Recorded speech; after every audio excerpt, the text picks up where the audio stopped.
Cette école que tu attaques, ça a été une des fonctions principales de notre progrès culturel et social. Et comment peux-tu imaginer une société sans école? Mais avant de comprendre ou de parler de la société sans école, qui était la société de toutes les époques historiques, et qui est la société dans laquelle vivent encore les 3/4 de l'humanité qui ne vont pas à l'école ou sont exclus par l'école après 1 an ou 2 ans, et dans ce sens, ils sont dans une condition pire, parce qu'à l'école, ils ont appris seulement qu'ils sont inférieurs à ceux qui sont avancés dans l'école. Il faut comprendre le mal que l'école fait. Maintenant, dans ce but, il faut distinguer clairement entre ce que l'élève ou son instituteur personnellement font dans certaines circonstances et ce que l'école structurellement, inévitablement fait. Quelquefois, un élève apprend quelque chose d'un instituteur. Et chacun de nous se rappelle que quelquefois, pendant sa jeunesse, il a eu une journée, 1 heure, très illuminante avec un maître. Mais ça, c'est quelque chose de bien différent de ce que l'école enseigne dans le monde entier. Elle enseigne à l'enfant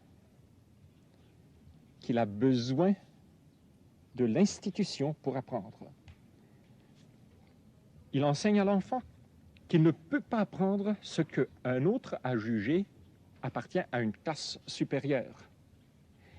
Il enseigne à l'enfant de se sentir classé par un bureaucrate.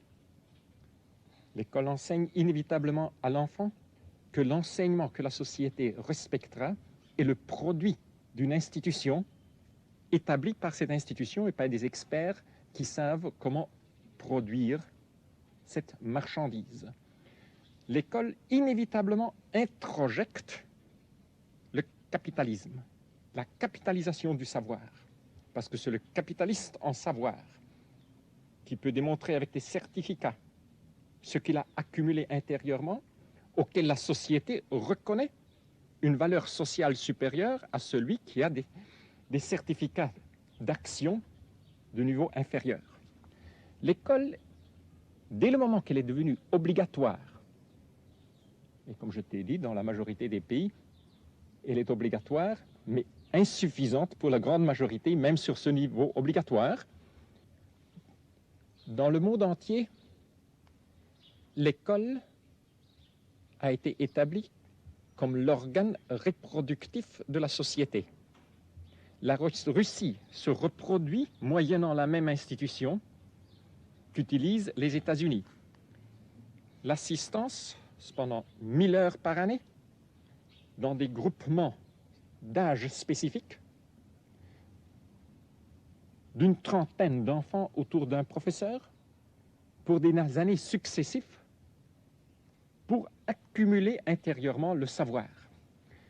L'école est à la racine d'une spiritualisation du capitalisme.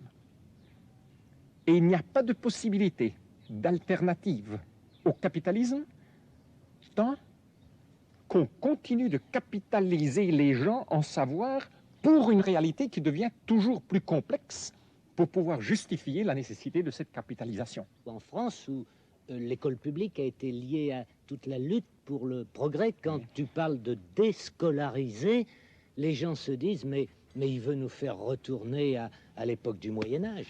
Je sais. Mais c'est tellement difficile de parler du capitalisme des biens non tangibles. Et les gens souvent ne comprennent pas qu'à travers l'école, et particulièrement l'école obligatoire, on a transformé la croissance, l'apprendre, l'épanouissement en résultat de la consommation d'un produit d'une grande institution de type international, l'école. On a traduit croissance personnelle en éducation qui est égale à scolarité. Et ça devrait être logique que, une fois qu'on fait cette traduction et la rendre obligatoire, l'éducation, le savoir même, devient une marchandise, même si elle est produite, comme dans la majorité des pays d'aujourd'hui, sous contrôle d'État, par un ministère, l'éducation, ou mieux encore, le savoir, devient rare dès le moment qu'il devient une marchandise.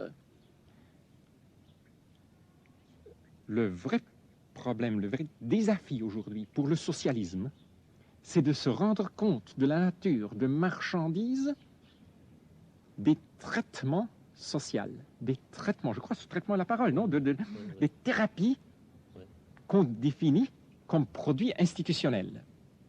Parce que tout ce bavardage sur la pollution, qui a des raisons très sérieuses d'être, parce qu'on est en train de détruire la nature de Pandore, ne font pas de sens si on ne se rend pas compte qu'on peut détruire de la même manière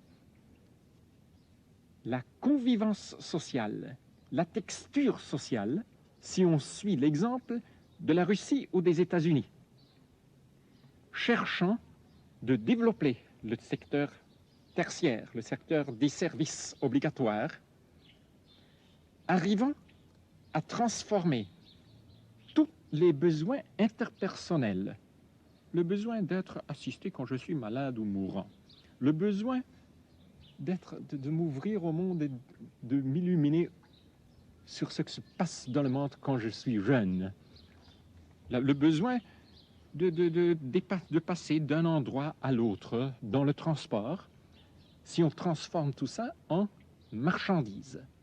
Quand Marx écrivait son fameux premier chapitre du Capital, pour lui, la marchandise était avant tout un morceau d'étoffe. Il était tangible. Mais si tu le lis avec attention, c'est très clair que ce vieux monsieur étrange voyait, quand il parle du Sprung über den Abgrund, voyez ce qu'un jour pourrait se passer, particulièrement dans ce beau chapitre où il dit « Et de cette manière-là, on pourrait avoir toujours plus de choses utiles et de personnes inutiles. » Il se rendait compte que le moment pourrait arriver quand tous les services pour l'homme deviendraient des marchandises. Je ne crois pas que le problème de la dégradation du monde présent, de la triple dégradation du monde moderne, de laquelle je te parle tout de suite, puisse se solutionner si les politiciens et les idéologues ne se rendent pas compte de la nature marchandise que nous avons donnée au nom bien souvent du socialisme à tous les traitements. Maintenant, quand je parle de la triple pollution, de la triple dégradation du monde, je pense toujours l'élimination des ressources ultérieures, la dégradation ou dévaluation de la marchandise de laquelle on dépend et de laquelle on devient esclave, et de la polarisation sociale. Restons dans le cas de l'école. Une fois que je traduis éducation ou savoir en scolarité, automatiquement, il y aura certains qui, pour certaines raisons, seront sélectionnés pour en avoir beaucoup plus que les autres et qui justifieront leur privilège économique, social, politique, par le fait qu'ils ont accumulé spirituellement une marchandise non tangible qui s'appelle le savoir.